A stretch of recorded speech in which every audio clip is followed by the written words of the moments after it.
নমস্কার, আমি কবিতার কলতান থেকে আমার চ্যানেলে সবাইকে স্বাগতম। বড়দেরকে প্রণাম জানিয়ে ছোটদেরকে অনেক অনেক আদর আর ভালোবাসা জানালাম।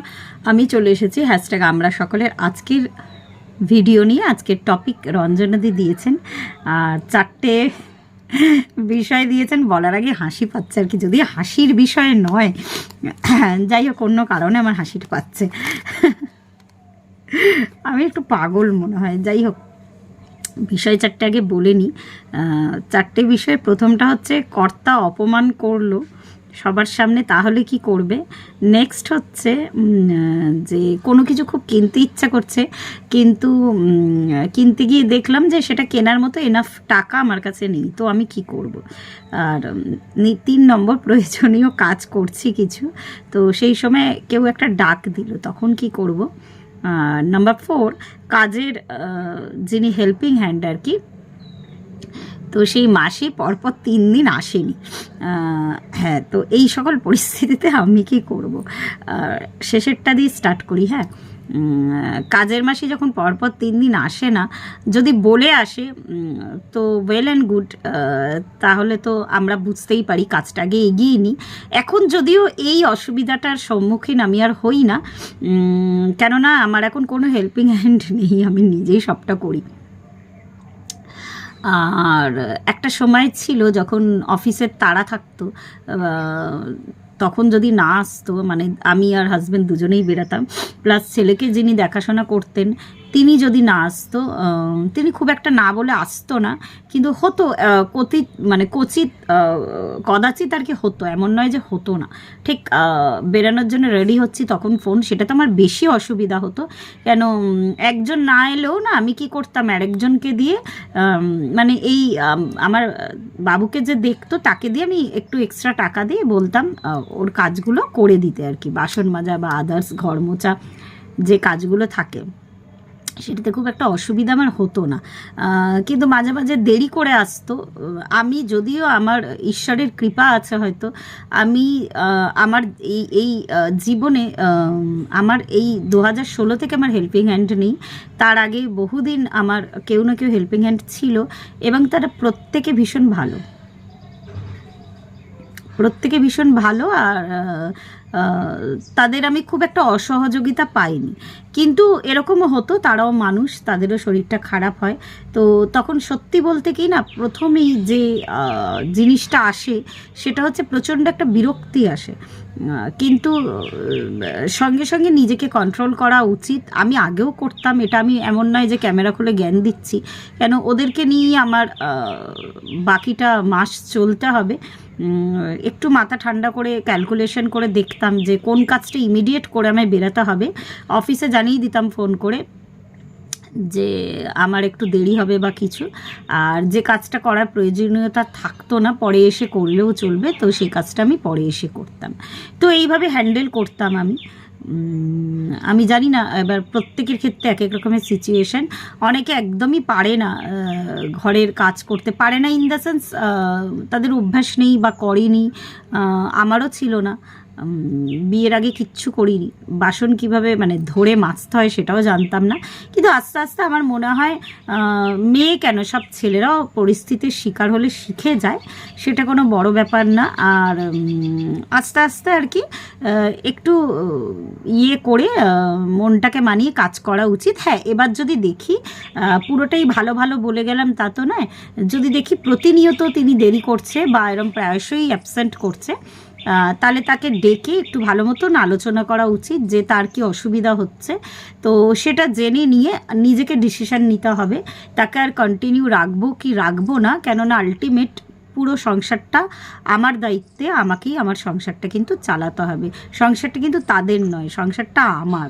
তো আমি মানুষের সাথে খুব একটা রুড বিহেভিয়ার কোনোদিনই করি না, করতে পারিও না।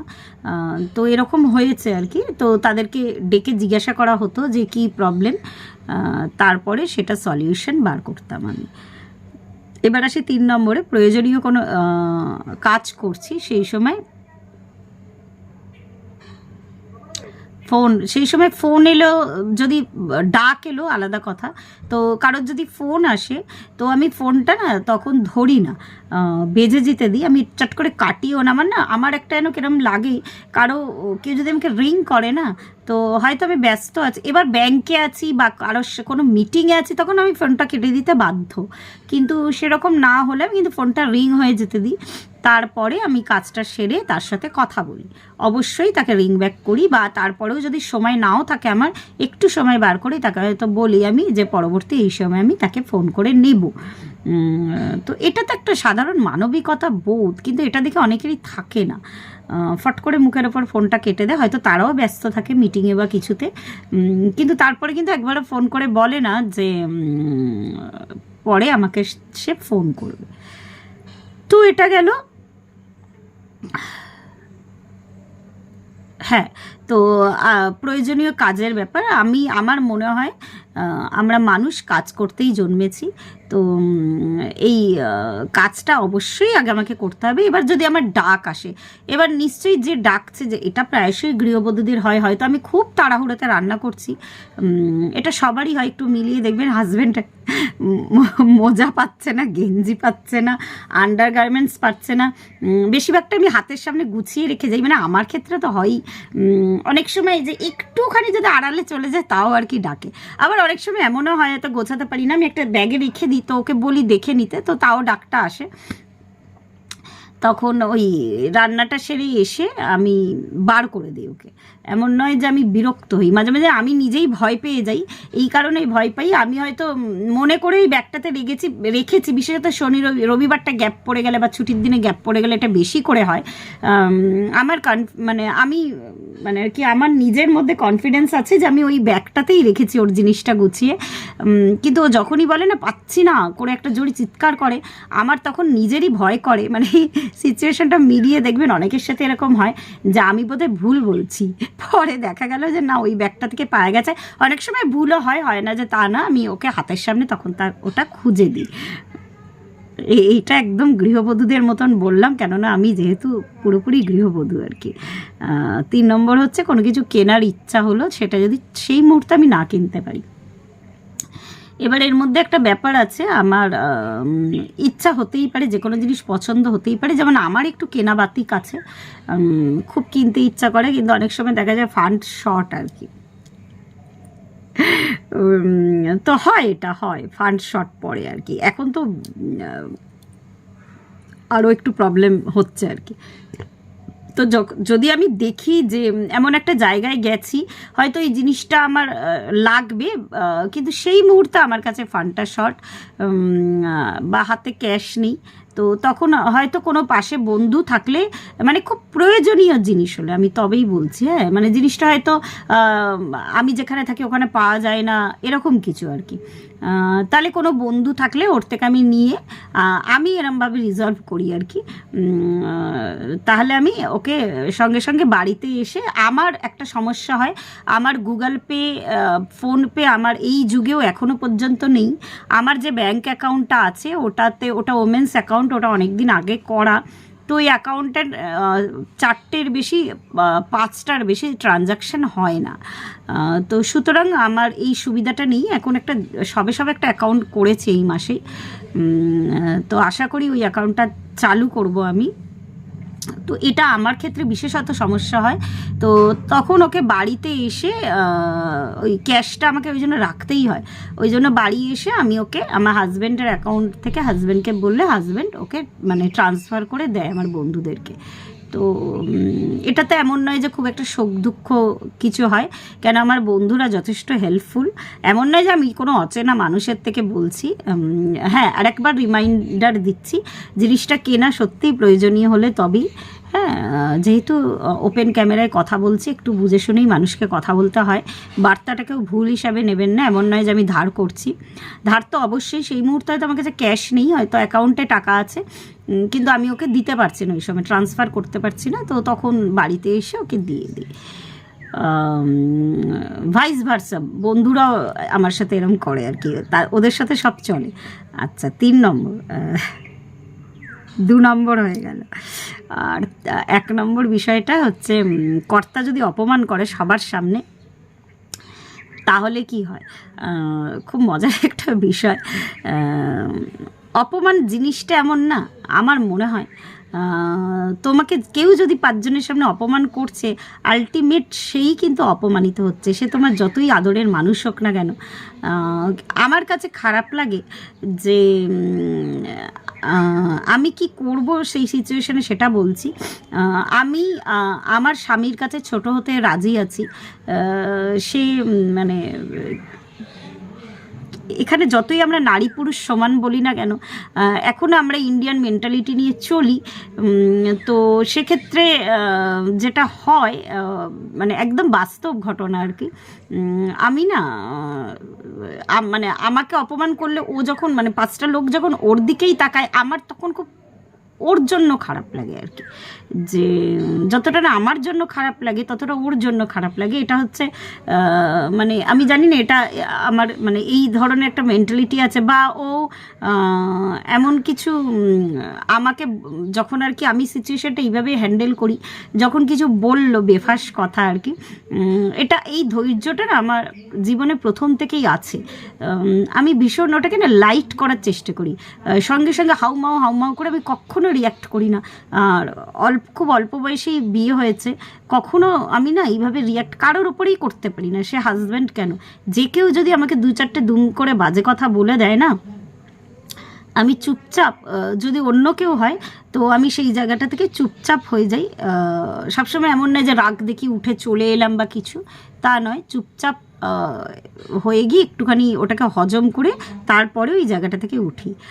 সে মানুষটা হয়তো বুঝতেও পারলো না যে আমার কি হয়েছে। ঠিক হাজব্যান্ডের ক্ষেত্রেও একই, আমি মানে এটা তো হয় সংসার করতে গেলে একই নিয়মে আমি চলি। আমি ওই যে বলছি আবেগটা না আমি কখনোই সবার সামনে আমি দেখাতে পারি, আমার খুব জোরে চোখে জল এলো আমি কিন্তু চোখের জলটা লোকাই, আর আমি হাসি, মানে তখন এই ব্যাপারটাকে লাইট করার চেষ্টা করি। আমি তখন বলি যে তুমি এটা আমার সাথে ইয়ার্কি করছো বা মজা করছো, এরকমভাবে আমি বলি। তারপরে যেটা আমি করি, আমি না বাড়িতে এসে ঠান্ডা মাথায় বোঝানোর চেষ্টা করি যে এই কথাটা আমার কানে খুব লেগেছে, বা এই কথাটা 5 জনের সামনে এরকম বলো না। এবার আরেকটা ব্যাপার আছে, যেমন আমার ক্ষেত্রে আমাকে যদি কেউ একবার বলে যে এই কাজটা করো না বা এই কথাটা বলো না, তাহলে কিন্তু আমি একটু দমে যাই। পরবর্তী সময়ে আমি যখনই সেই রকম একটা সিচুয়েশন উৎপন্ন হয়, আমি কিন্তু সেই কাজটা করি না। কিন্তু সবার ক্ষেত্রে এক জিনিস নয়, কোনো মানুষ আছে হয়তো বারংবার কাজটা করে, তখন ব্যাপারটা সত্যি মানে কিন্তু ওই যত তুমি রিয়্যাক্ট করবে বা ইদার ইমোশন দেখাবে, হয় কেঁদে ফেলবে নয় রাগ দেখাবে বা তার উপর উল্টে চেঁচাবে, তত আরও পরিস্থিতি বিগড়ে যাবে। আরও একটা লজ্জার ব্যাপার, ওই যে বললাম আমি না কোনো দিন নিজেকে লজ্জায়, মানে 5টা লোক আমার দিকে তাকাবে, ইভেন মানে ভীষণ গোপনীয় কথা আর কি, তাও আমি অন ক্যামেরা বলছি, এমন নয় যে আমি রাগি না চিৎকার করি না, সেটা পুরোটাই ঘরে।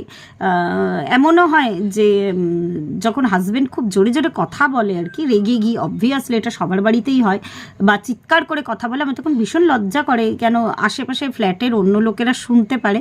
তখন আমি একটু দমানোর চেষ্টা করি, যে আমি বারবার ইশারা করে বা হাত জোর করে বলি একটু চুপ করো, পরে বলো আমাকে কথাটা। এটা আমার কাছে ভীষণ মানে একটা বিচ্ছিরি সিচুয়েশন। তো এইভাবে আমি হ্যান্ডেল করে এসেছি এতগুলো বছর, এইভাবেই করব। কিন্তু যে ব্যাপারটা হয় যে মনের কোথাও একটা অন্তরে ক্ষোভ বাসা বাঁধে, এটা আমার নিজস্ব কথা বলছি। কিছুদিন বাদে হয়তো ভুলে যাই, কিন্তু ওই যে বলে না একটা মানে একটা জায়গায় ক্রমাগত খোঁচানো হলে না সেই জায়গাটা আস্তে আস্তে প্রচণ্ড একটা ঘায়ে পরিণত হয়। এটার পরিপ্রেক্ষিতে আরও অনেক কথা আছে বা হয়, তো অত কথায় আমি যাচ্ছি না। আমি সাম আপ করছি ব্যাপারটা। যখনই আমার সাথে এই সিচুয়েশন হয়, আমি প্রথমে তো সেটাকে মজা করে উড়িয়ে দিই, কান্নার বা রেগে যাওয়ার কোনো রিয়াকশানই করি না। যেমন আগে কম বয়সে ভীষণভাবে চোখে জল আসতো, রেগে কোনো দিনই যেতে পারতাম না, সবার সামনে অ্যাটলিস্ট পারতাম না। ঘরে পারি হয়তো, ঘরে আমাকে একটা কিছু বললে আমি এত রেগে গিয়ে তার উত্তর দিই, দিতাম আগে, এখন দিই না, তাও দিই না। কিন্তু একদম বাইরে নইব কখনোই না। একটা বিচ্ছিরি মানে সিন ক্রিয়েট হয়, বিচ্ছিরিভাবে লোকে একটা ভুল জাজমেন্ট করে, তো ওটা কখনো না। ওটাকে আমি বিষটাকে হজম করি আর কি। তো ওই হজম করতে করতেই এত বয়স হয়ে যাচ্ছে। তো এইভাবে আমার মনে হয় সংসার তো একটা বন্ধন, তো যার সুতোটা দুদিকেই ধরা আছে, তো সুতোটাকে ঠিক রাখতে গেলে একটুখানি আমার মনে হয় দুজনকেই মানে আর কি দু প্রান্ত থেকে সুতোটাকে ধরে রাখতে হয়। এক প্রান্ত যদিও বা কমজোর হয়, আমার হাত যদি শক্ত থাকে, আমি যদি মনে করি আমি এই বন্ধনটা ছিন্ন হতে দেব না, আমার ভেতরে যতই ঘা, যতই ক্যান্সার, যতই যাই হোক না কেন, কিন্তু হাসি মুখে হজম করি। অন ক্যামেরা যে বলছি তা নয়, এটা একদম বাস্তবভাবে সত্যি। আমি চাইবো আমি কাউকে মানে আমার মত মানে আমার মতবাদ চাপিয়ে কারোর ওপর আমি দিতে চাইছি না। এক্ষেত্রে আরেকটা সিচুয়েশন বলি, আমার চোখের সামনে ঘটেছিল, এটাও হওয়াটা ঠিক নয়। মানে যদি শুধু মুখে বলে তাহলে সেই মানুষটার অন্যরকম, বাড়িতে এসে বোঝালাম বা কিছু, কিন্তু আমার এই কমপ্লেক্স থেকে পিকনিক গেছিলাম, সেই তখন আমার হাজব্যান্ড যায়নি, আমার ছেলে আর আমি গেছিলাম আর কি, 1 বছর 3-4 আগে, কোভিডের আগে আর কি। তো ওখানে ওরকম একটা কাপেল, তো হঠাৎ করে এরকম দুজনের মধ্যে মানে মানে আর কি, যে মহিলা মেয়ে আর কি, আমাদেরই মানে মতন আর কি। তো কী করেছিল, চেহারাটা ভীষণ লম্বা চওড়া আর কি, আর ভীষণ লম্বা চওড়া, একটা মানে 6 ফুটের কাছাকাছি উঠছে, মানে হাইট তেমনি ওয়েট ওর। তো বাসের অ্যারেঞ্জমেন্টটা না খুব বিচ্ছিরি ছিল, ছোট্ট একটা বাস ভাড়া করা হয়েছিল, ওর খুব বসতে কষ্ট হচ্ছিলো ভেতরের দিকে। তো একজনের সিটে এসে বসে পড়ে তাকে রিকোয়েস্ট করেছিল যে আপনি একটু ওই দিকটায় যান। তো যে ভদ্রমহিলাকে রিকোয়েস্ট করেছিল সে বললো, সে আবার বলছে না এই সিটটাই আমি এসেছি বসে, এই সিটেই যাব। আর ও কিছু বলেনি, ও কিছুক্ষণ জাস্ট বসে উঠতেই যাচ্ছিল। তো ও হাজব্যান্ড এসে হঠাৎ করে এসে বলে কি, একটা থাপ্পড় দিলে ঠিক হবে, এক্ষুনি উঠে যাবে তুমি। মানে ওই যার কথা বলছি তারই হাজব্যান্ড আর কি। আমার ভীষণ খারাপ লেগেছিল ব্যাপারটা, মানে মানে এটা আর কি, মানে চূড়ান্তভাবে অপমান। ওই মেয়েটা, ওর অসীম ধৈর্য, কিন্তু চুপচাপ উঠে গেছিল। কিন্তু এই গায়ে হাত দেওয়ার ব্যাপারটা আর কি, আমার মনে হয় যে যখন এই এক্সট্রিম পর্যায়ে ব্যাপারটা যাচ্ছে, একবার মানে এইরকম আর কি ওর সাথে হয়, বোঝা গেল আর কি, তখন কিন্তু এই প্রতিবাদটা একটু অন্যরকমভাবে করা দরকার, আমার এটা মনে হয়। এবার যার যার বিচার বুদ্ধি। তো আমি জানি না কতটা আমার ভেতরের কথাগুলো আমি কনভে করতে পারলাম। তো আজকে এই পর্যন্তই। প্রত্যেকে ভালো থাকবেন, পরিবারের সকলকে ভালো রাখবেন। ধন্যবাদ।